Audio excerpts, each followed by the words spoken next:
Hey, everybody. Welcome to the Climbing Sycamores podcast, where we look at today's topics to get a better view of Christianity. I'm Annie Beege, and I'm joined by my friends Ben Sadler and Matt Harbach.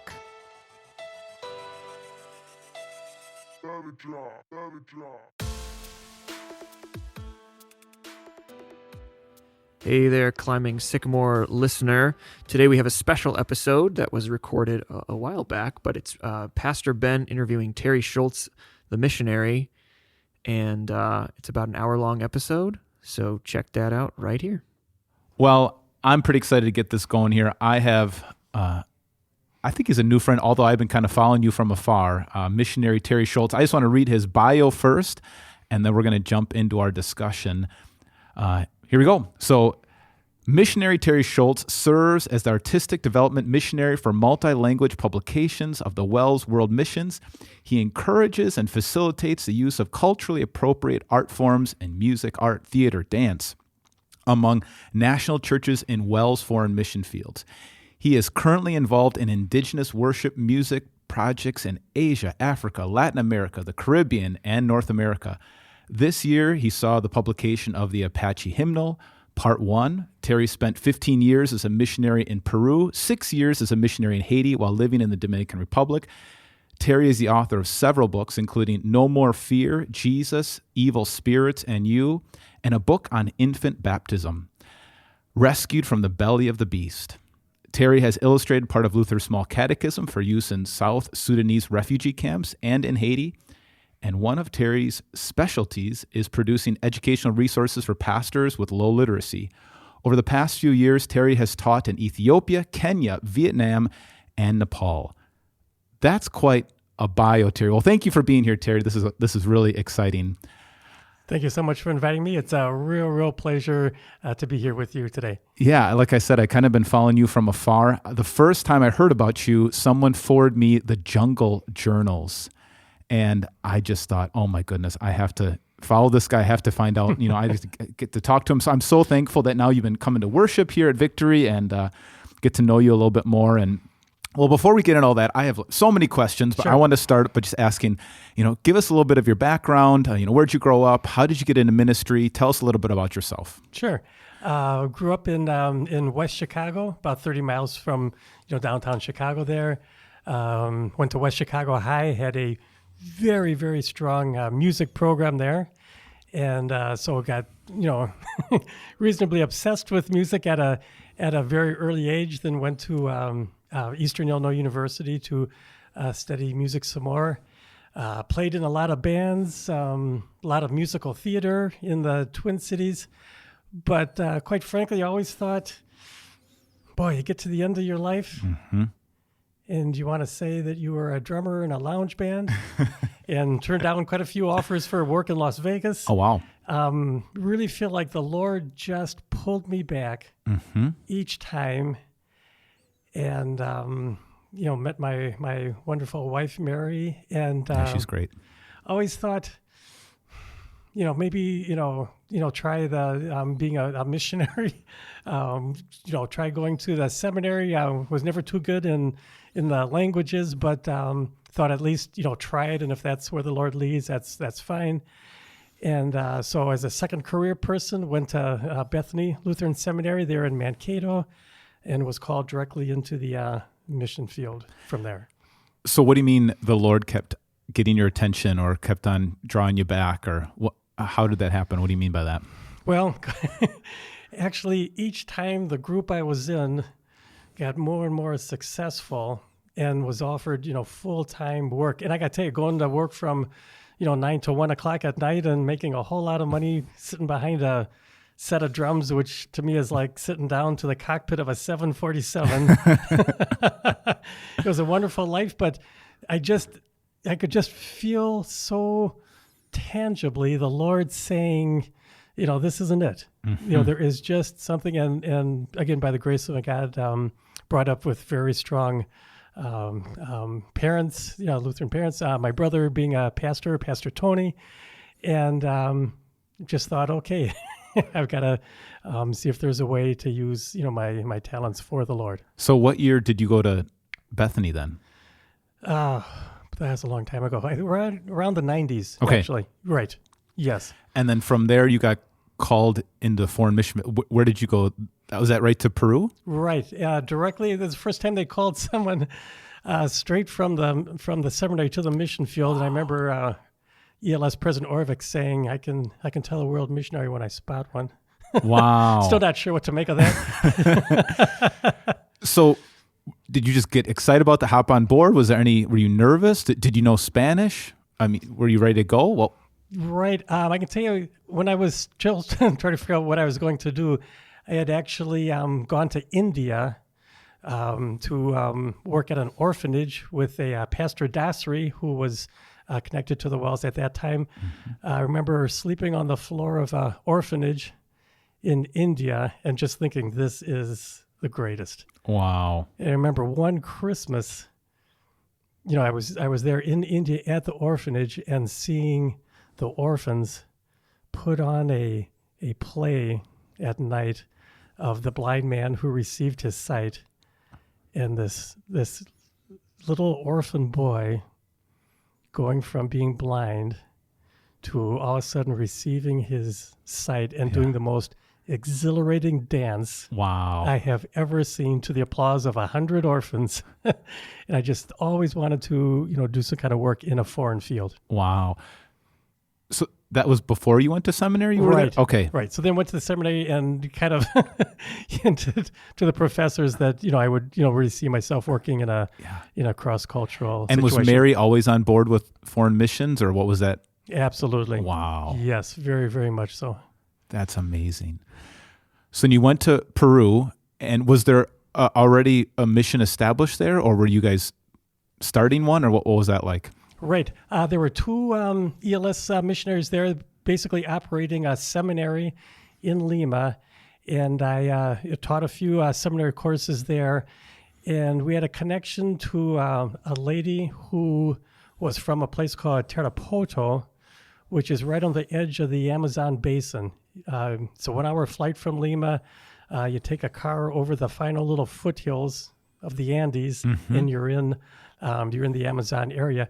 And literally from that one connection, one lady in Lima, to a relative in Tarapoto, to a relative in one of the riverside towns, a place called Yurimaguas, La Perla de Huallaga, on one of the 3 tributaries of the mighty Amazon River. And all through that thread of one person, Yeah. we ended up in a small river village and met a hunter named Emilio. And everybody's always intrigued by, you look down the river and so many hours deep into the smaller and smaller little riverlets, you hit the tribal groups in the Amazon jungle.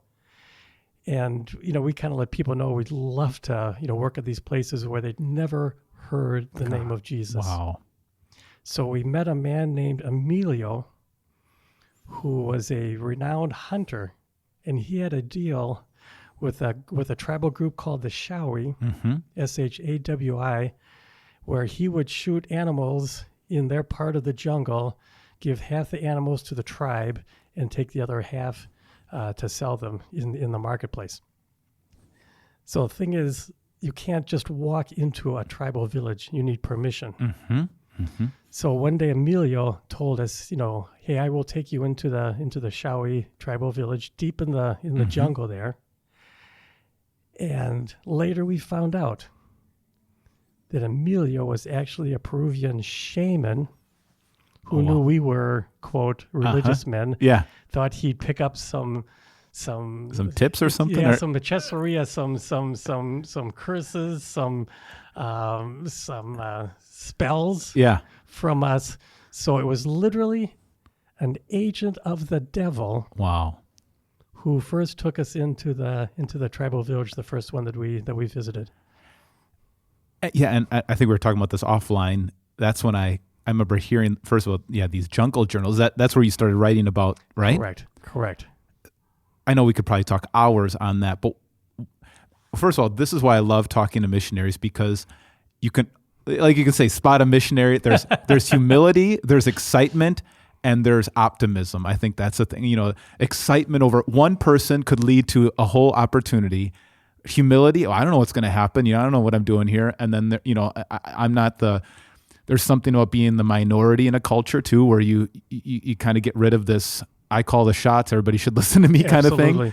And then the optimism, what could happen? So anyways, tell us as much as you want on, what was that like? What was that like? So the first time through, you're going for hours and hours on progressively smaller little rivers and streams, and then you get out of the boat and then you walk for hours and hours and hours down these muddy paths. But it is so exhausting and exhilarating because you are in the most extraordinary place on the planet. Yeah. The Peruvian Amazon jungle. Yeah. And I always tell people, tree roots the size of garage doors. Butterflies with wings the size of playing cards. Oh my goodness. You just and tarantulas just sauntering right across the front of your path. You can't believe. Yeah. It is the most extraordinary place on the planet. Oh my goodness. And we get to the village, and it's kind of got these rows of mud thatched huts. There's kind of like a common area in the middle, kind of a common grounds.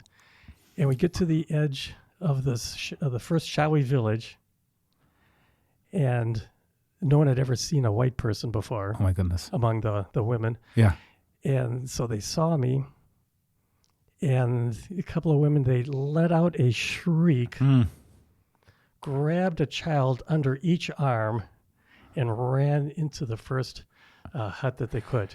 Now, was there somebody with you giving you that permission to be there? Right. So Emilio, he went on ahead to talk to the village elders. So I was standing at the edge of the village with two other Peruvian pastors. The women are literally screaming. Oh, wow. What are you thinking at that time? Got the reception. So we find out later from a Peruvian anthropologist that for centuries and centuries, literally, according to the experts, the tribals had handed down the stories from the time of the conquistadores. Yeah. That when those first Spaniards came, they had enslaved the tribal children to work in their silver mines. So for all of those centuries, it had been passed down that the only reason a white person would show up at a tribal village was to steal the young men. And later, as I thought, man, those same women who ran to save their children, months later, came with those same children to have them baptized. Oh my goodness. Transferred from the kingdom of Satan to the kingdom of Jesus. Wow. But on that first meeting, we waited on the outside for about 45 minutes. Emilio finally talked the elders into allowing us to come in. We go in there, and they stood around us in a circle with a machete at their sides. And for all the time it took for us to get there, the hours and hours and hours, literally, the original long gospel presentation, it was under half an hour. And our big opening remarks were simply that we realized that the devil, who they call Supai, exists. We certainly understand that this jungle, as you know, is full of demons. But we know it is possible to live your life without any fear because Jesus, the Son of God, defeated the demons. Wow. And so, as they say with animists, those who believe in spirits, the atonement analogy that resonates with animists, with tribals, is to hear Jesus overcoming the spirits and the chief of the spirits, Supai. And that's the third page of the Bible, right? The head crusher coming, That's right? Exactly. Yeah. Wow. So we do the 20-minute presentation. They huddle together for another literally 45 minutes. And the chief came back, the Yapu, smiled at me and said, yeah, you can come back. Oh, my goodness. And years later, we actually opened a Lutheran grade school in that same village where the women ran to save their children. Could you predict that? I mean, when you're thinking about what could happen here and predict that this is where it was going to go, or you had the hope, or what were you thinking? Well, again, they'd never heard the name of Jesus. Yeah. Uh-huh. They didn't know what a sheep was. Yeah, right. I remember at one point trying to explain, because there's so much of Jesus as the shepherd and the sheep. And I was trying to explain, and our boat pilot, who was a reformed drug runner, who he came to Christ and worked with us for years and years. So I remember Segundo saying to me, Terry, sheep, here, I'll handle it. So he says to the tribals, sheep, it's a cross between a pig and a llama. It's the shape of a pig with hair like a llama. To which the tribal said, what is a llama? Oh, and I said, guys, it doesn't matter. Any kind of little animal. Yeah, that's right. Isn't that interesting? Like, we don't even think about how contextual so much of the Bible is, because it's so much of our culture we don't even think about. And we culturalize it here too. But that you have to make all those translations. There's translating in so many different ways. Correct. Where we did feel that there was so much hope, of course, with the power of the Holy Spirit, but the Wycliffe translators who had worked with some of the tribals had always told us if there was one word to describe the Shawi tribe, it would be the word fear. Okay. They live in fear of all kinds of different demons. Yep. If you walk under the wrong tree at night, the demon from that tree will snatch you up and you're never seen again. If you slide off the raft on the river as you're going downstream, the spirit infested dolphins will take the child to a watery underworld. Wow. So when we said you can live without fear, and again, that fear is so strong, especially what happens after you die. There was so much confusion, especially the moms. If a child died, and 1 out of 3 tribal children would die before the age of 6. Why is that? Of all things, malnutrition, jungle diseases. Okay. And the mom would be convinced that she could hear her child's lonely weeping and crying and all that every single night. Oh, wow. To the point where the family would disassemble their entire thatched roof dwelling, move it about 12 feet to another place in the common area, just move it 12 feet away, reassemble the house, with the idea that now the child couldn't find its way back to that house and would pass over to the next world. Okay. Wow. So all of this confusion and fear and not knowing what happens. Yeah. And for us to come in and say, through the power of Jesus Christ, the forgiveness of your sins, nothing to fear in this world. When you die, you know exactly where you're going. And that baby that you lost, you will hold that baby again. Yeah. Wow. And they just grabbed onto those Bible truths. Yeah. So with such joy and exhilaration. It was just That's amazing. It was just seeing that. Oh, yes. So I was, thinking about contextual finding or understanding the pain point. I think we talk a lot here at Victory that so much of it's not as much fear, I don't know, similar thing, but anxiety. And I think you go to any mission field, wherever you are, figuring out whether you're in the jungle in Peru or if you're in the suburbs in Franklin, understanding what's keeping people from living that life of knowing that they're at peace with God. And so, I don't know. So in the different mission fields that you've been in, has that been so you're preaching the gospel differently there than maybe you were in other places, correct? Well, what is so fascinating, Ben, is the commonalities you'll find. We talk about so-called occult practitioners. Okay. And whether it's a Peruvian shaman, a Haitian voodoo priest, a Hmong shaman, an Apache medicine man, an African witch doctor, these positions, again, we call them occult practitioners, specialists in contacting for a price the supernatural world, going into that supernatural world to get information. For example, who put the curse on your banana tree so that nothing happened, right. who made your child sick, et cetera, and you've got curses and counter curses and blessings, et cetera. So that overarching, from every culture, just, the fact that God puts in us a sense that there's got to be something beyond this world. This can't be the end of it. As Solomon wrote, he has put eternity in our hearts. Yep. So people know something else happens. Right. But that, along with that natural knowledge of man, that, there's a greater being, and our relationship with that being is not good.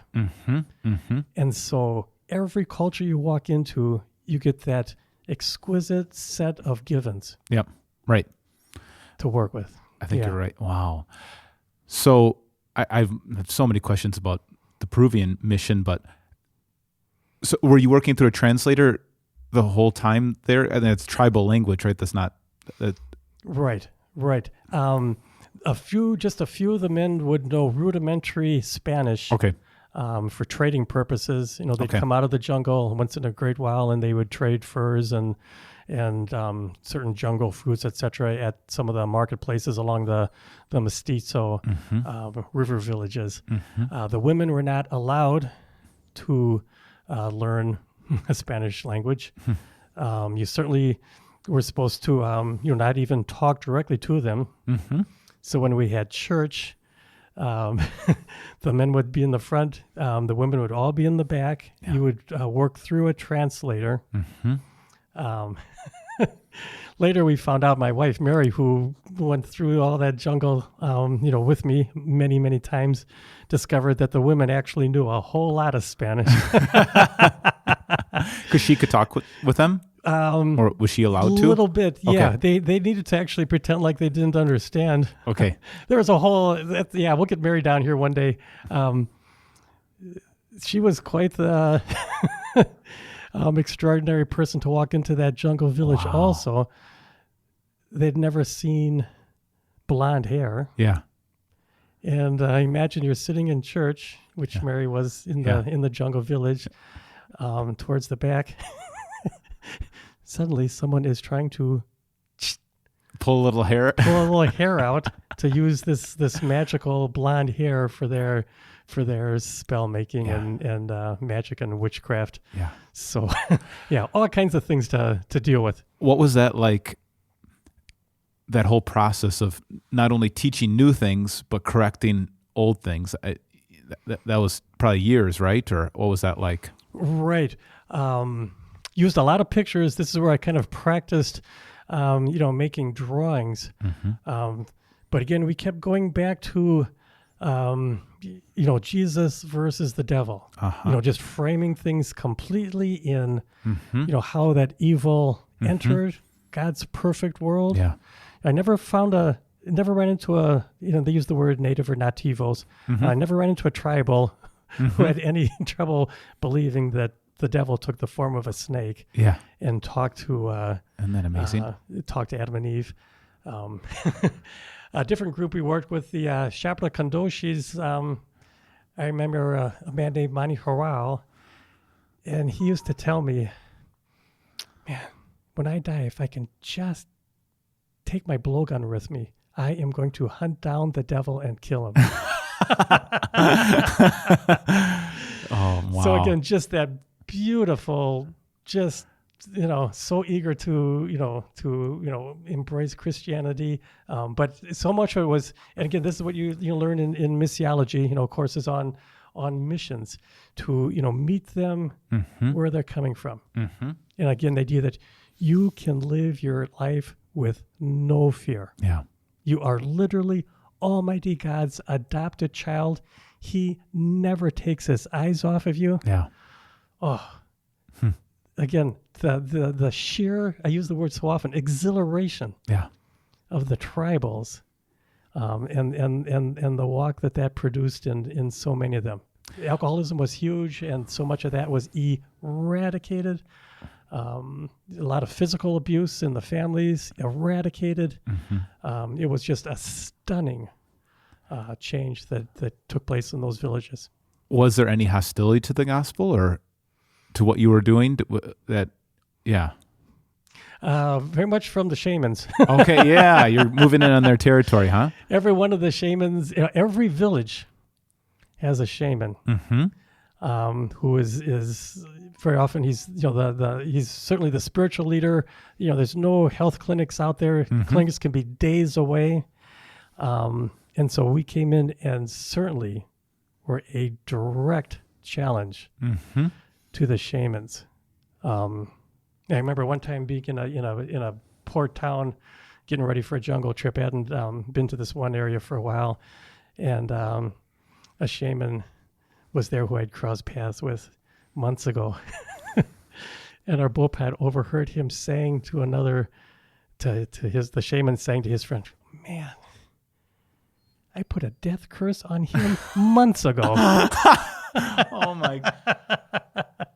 So, yeah, how did you keep your cool and your excitement and not be in fear? A lot of those guys, again, you knew deep down there was someone who the devil had such a grasp of them. Yeah, yeah. And a lot of them were kind of, they're very charismatic. They're kind of showmen. I remember talking to a voodoo priest in Haiti once, and he was so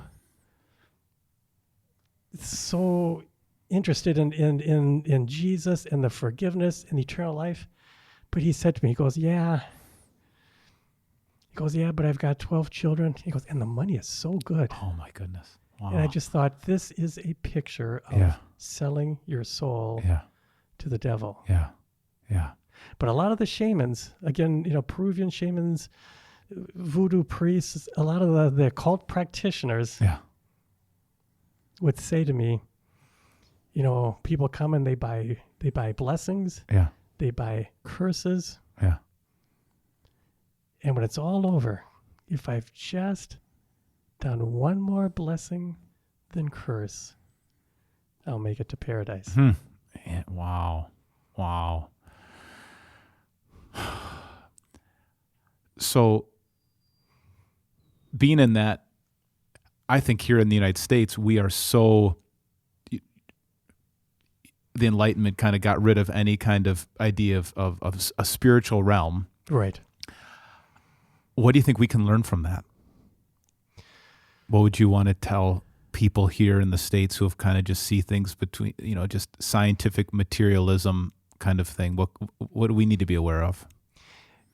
Well, again, if all of your truth, springs from the Bible, and there is so much about the spiritual warfare, and again, it's just staying so centered, and I think the point you start at is just you have an eternal soul.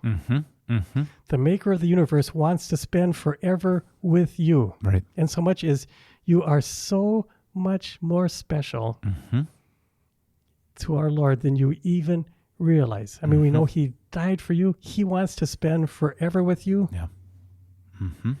And Satan, with that rabid furiousness, and the demons, knowing they will spend eternity in punishment, and they've got this little short period of time where some are allowed to roam around, and in that rabid fury, just want to take as many people with them as they can.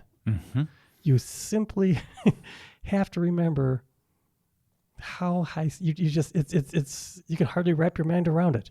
What happens in your what we call that time of grace? To you, your friends, your co-workers, your relatives, man, the next stop is forever. And I wonder how much the devil plays on our lack of spiritual awareness. I think C.S. Lewis says, he's happy to either have us so obsessed that we're afraid of the devil, or to believe nothing about him. And so that's either way, he's got us. So correct. Yeah. So correct. Yeah. And a little bit of that universal human idea that, I'm not perfect. I'm pretty good. The travelers used to say, I'd give a big presentation and some of them would just kind of pat me on the back and say, that's good. But it's kind of like, don't worry, hell is reserved. That's just for murderers and molesters and, those guys will go to hell. We're not that bad. And again, talk about the devil's trick and how common that is in the US of A. I'm not perfect, but I'm not that bad. Not that bad, but unforgiven will end up with eternal perdition, as we know. So what I also appreciate about you and other missionaries I've talked about, that optimism, that kind of you're expecting God to show up and God to do things, and hey, we're going to this jungle and we'll see what God opens up. And I think maybe here we get so focused on our plans and we're going to do this year, and this is how we're going to either run the church or run our lives. Do you see that? What do you tell me about that? What is that like?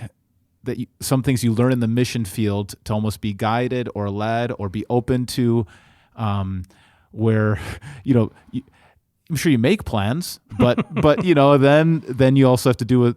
I know I spent a little time after I was there in the Dominican after you or before you. Okay. Just for 6 months, working with the Haitian people, teaching English, and I remember in the training they were just saying, you make your plans, but you also have to be very flexible because there could be, something that your electricity goes out for 3 days, or right. The transportation's gone for a couple of days, or somebody changes their mind, or you said something that you didn't realize was so offensive. All of a sudden, you lost credibility with this whole group of people, and so you I don't know. Don't you think we could learn something from being open to the opportunities that God places in front of us and trusting in Him, also making some plans, or what do you think about that tension? Absolutely. Again, it's to me, I use that word tangible a lot too. It's just when you truly are handing your life over to God, and I think we do this in degrees. We learn. Man, the word's trust. I mean, we learn, and I sometimes think this has got to be so frustrating to God. He is telling us to take chances, go out on a sanctified limb, but He wants us.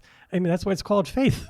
He wants us to step out in faith. And again, you think in this country, people are, what's stepping out in faith? Whatever you're good at, whatever you can do. And I say, man, if you know how to cook, if you know how to clean, if you can help people move, the idea of starting from that base of here's what I can do. Is there a way that can be used for the kingdom? You better believe there's a way that can be used for the kingdom. And as the Bible is so replete in examples, nothing will give you that deep joy than serving others.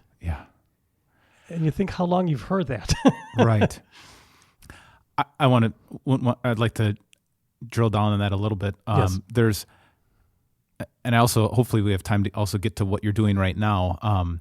So yeah, I think that's the concern I have, is that there is this feeling of meaninglessness, of lack of purpose. We have so much, so many comforts, so much technology, so many opportunities for work, but I think there is a sense of, why am I doing this? I got to the top of the level in my business, or I'm following all these health gurus and I got my health all put together, but I don't know why. There doesn't seem to be that sense of meaning in the stuff that I'm doing.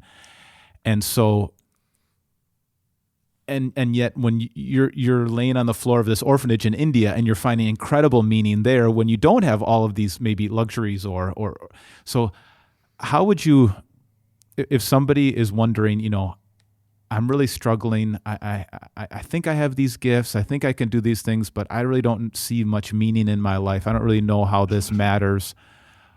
What would you say to them? Yeah, I just love this. Yeah. Again, just seeing, what can you do? Mm-hmm.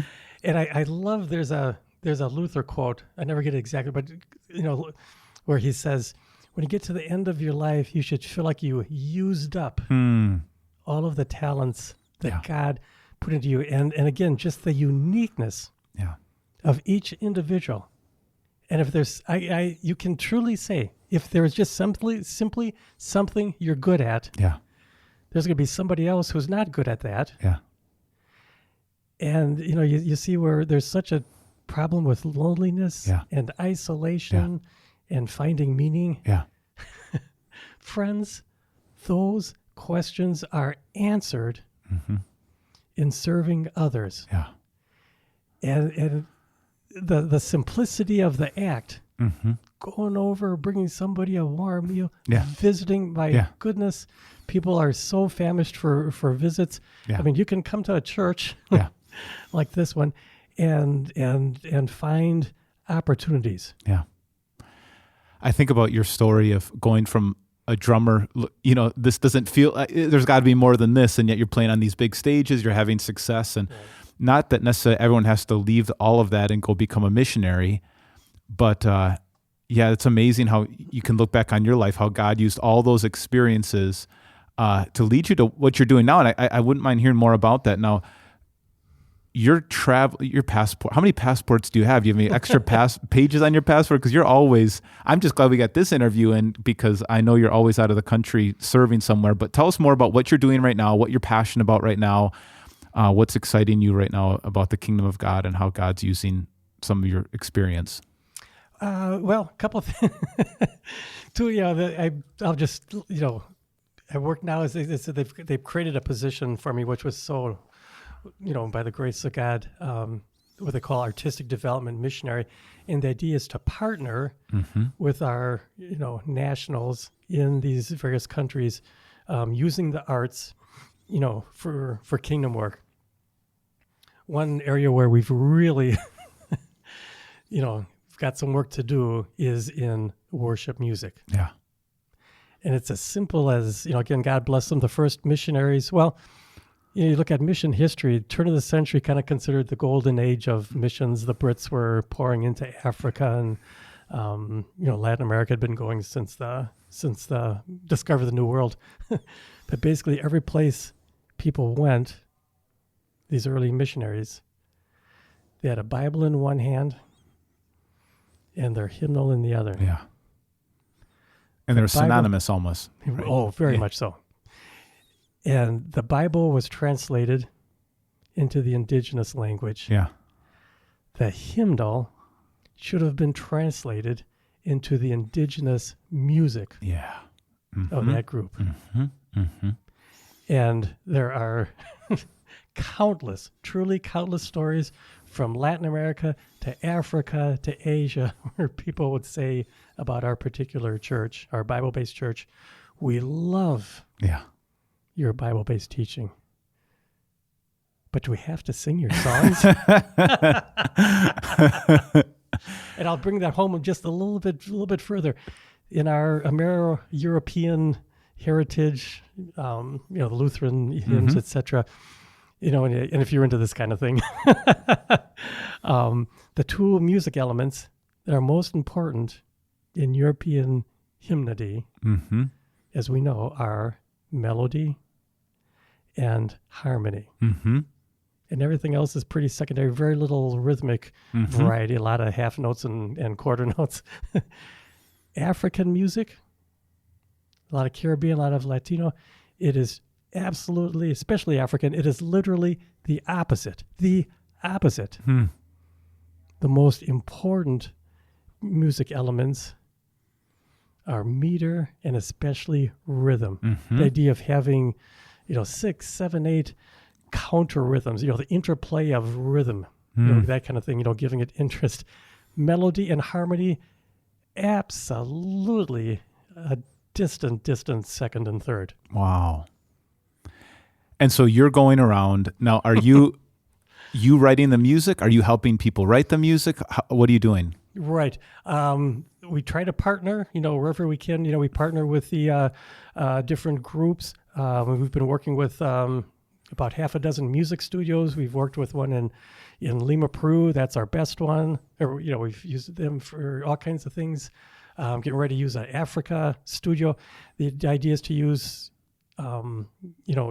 musicians, instrumentalists from those countries, doing the arranging, working on the composing, those type of things, as much of a partnership as possible. But even as a kind of a in-between step, for example, last time I was in Zambia, they said, Terry, could you please Africanize some of these hymns? So you take a Lutheran hymn, put it into like a sense of 12, 4 groups of 3, a very African rhythm, and just put it in a whole different place, layers and layers. Again, we'll have 12 tracks of percussion on these recordings, and this will be the last kind of the bridge to where the Africans, and we're using that for, the many different countries we work in, then they will be composing, hopefully all the music for their future songbooks and hymnals. And how is this being received? Well, we did most of our work we started in Latin America, and they say in Latin cultures that there was one word to describe worship, that word would be caliente. Ah, muy bien. Caliente. They want it hot. That's good. A lot of places they would like to, again, in a sanctified way, blow the roof off. That's great. And this must just be charging you up. Oh. Because I remember even talking to you after church, you're just saying you get up every day excited. Tell us more about how you're feeling about this. Like, what is this like to take on this project? Well, again, it almost brings me to tears on a daily basis. Because, you could have been, one more drummer in a Las Vegas lounge act. Yeah. And now you are encouraging and facilitating. And again, the musicians that I get to work with, some of the world class. I mean, we've got people drummers in Lima who put down percussion tracks for Emilio Esteban in Miami. Oh my goodness. These guys are just They're good. In the stratosphere. Wow. Right. And I can even say a few of them have come to Christ. Oh my goodness. Yes. Wow. So, it is truly beyond thrilling. It is beyond thrilling. What do you think, what would you want to tell maybe a young person who's, kind of in that crossroads that they don't know what they should be doing? I don't know if they're in the lounge bar doing the drummer set thing or just trying to figure out, you were talking beforehand, right before we started, that 70% of college students change their major before they're done. As you think about your story and how God has guided it to this point, what would you say to that person who's trying to figure out, where they fit and how, I don't know if God wanted to use me or, that's great for you, Terry. That's an exciting story for you, but you're special. I don't think that could be for me. Again, I think, God is so waiting for you so encouraging you to absolutely put your life in his hands. Yeah. And again, and it just, you got to step out boldly. I'll give one more super quick example. Yeah. And we started some art projects. We started, Wells World Missions began a partnership with the art department of Bethany Lutheran College in Mankato. What's that all about?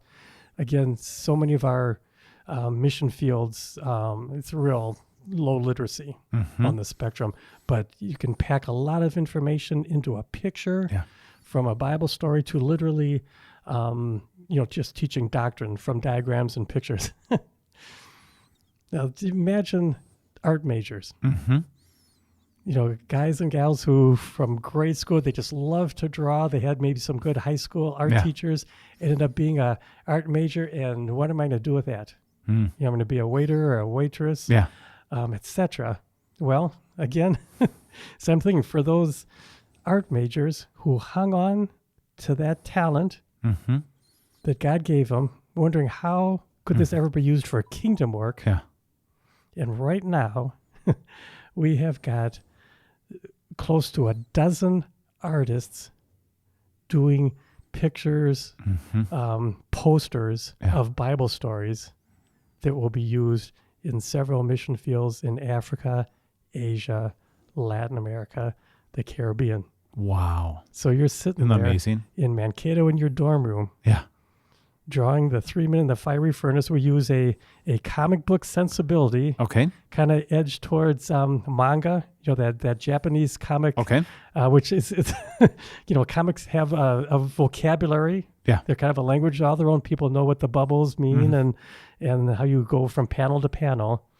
So using that universal style, the pictures are based on the cultures of the Bible, so we don't need to worry about that.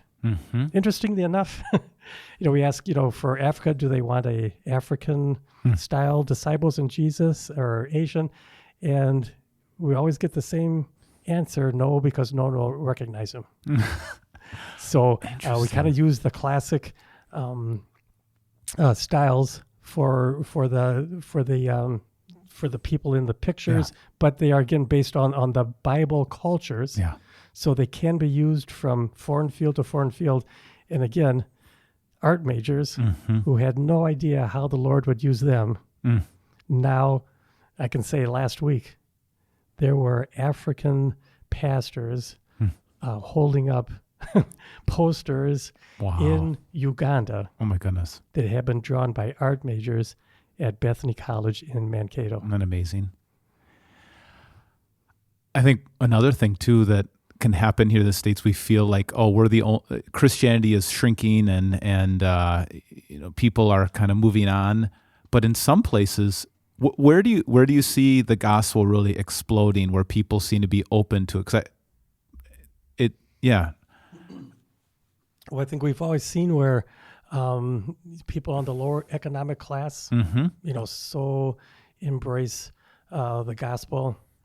Again, I think of, several trips to India. I mean, the fact that you reach out and touch the an untouchables. untouchable. Yeah. They're like, don't you know how this works? Yeah. We do know how this works. Yeah.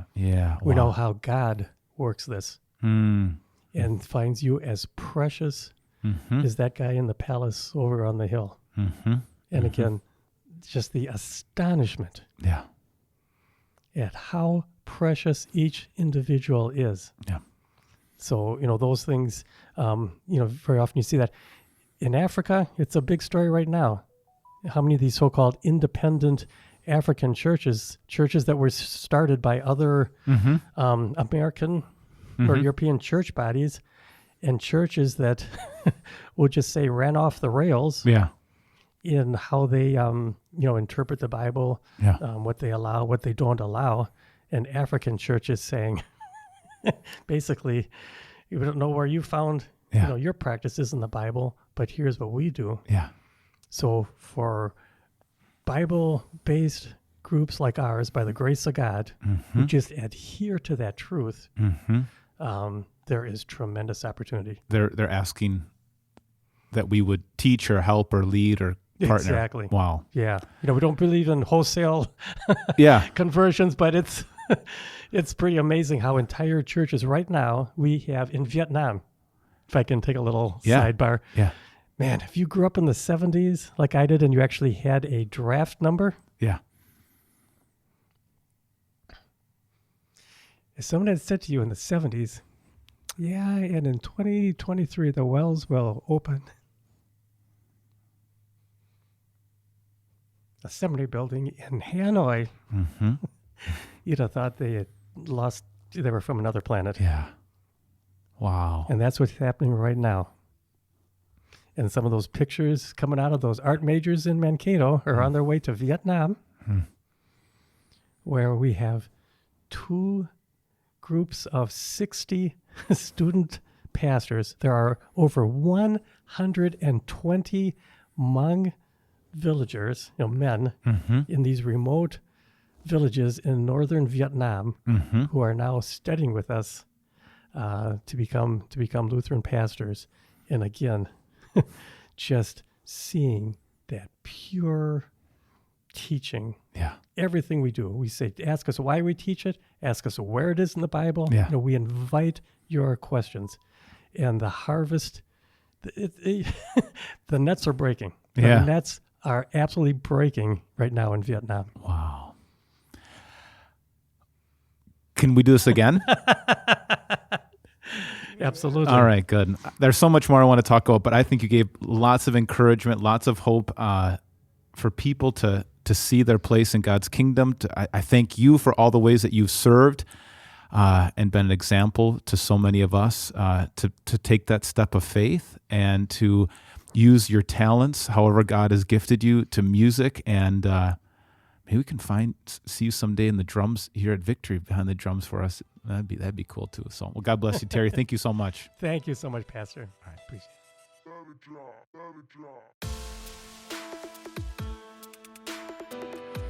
If you'd like to get a hold of us here at the Climbing Sycamores podcast, feel free to email bsadler@victoryofthelamb.com.